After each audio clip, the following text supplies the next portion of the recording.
चिखलानं माखलेले चेहरे, निरागस हास्य आणि पावसाच्या सरींमध्ये मनसोक्त बागडणारी चिमुकली पावलं. हे दृश्य पाहून उपस्थित अनेकांच्या डोळ्यात स्वतःचं हरवलेलं बालपण तरळून गेलं.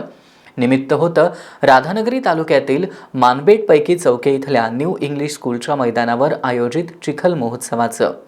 राधानगरी तालुक्यातील मानबेटपैकी चौके इथल्या न्यू इंग्लिश स्कूलच्या मैदानावर आज चिखल महोत्सव आयोजित करण्यात आला. या चिखल महोत्सवानं मोबाईलच्या पडद्यामागं अडकलेल्या बालपणाला पुन्हा एकदा मातीची ओढ लावली.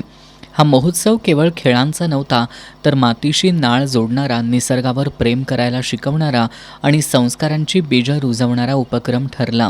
मुली आणि मुलांसाठी स्वतंत्र चिखल मैदानाची व्यवस्था करण्यात आली होती. विद्यार्थ्यांनी चिखलात लोळत, धावत, फुटबॉल, रस्सीखेच, लंगडी, फुगडी आणि संगीताच्या तालावर नृत्य करत बालपणाचा खरा आनंद लुटला. विशेष म्हणजे शिक्षकही विद्यार्थ्यांसोबत चिखलात उतरल्यानं शिक्षक आणि विद्यार्थ्यांमधील औपचारिकतेची भिंत नाहीशी झाली.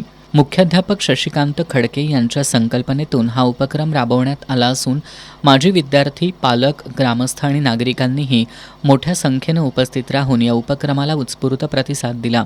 स्क्रीनवरील आभासी खेळांपेक्षा चिखलातील खरे हसू किती सुंदर असतं याचा अनुभव या महोत्सवानं दिला. कपडे चिखलानं माखले, पण मन आनंदानं आणि संस्कारांनी भरून गेलं, हे मात्र खरं. एस न्यूजसाठी नामदेव कुसाळे.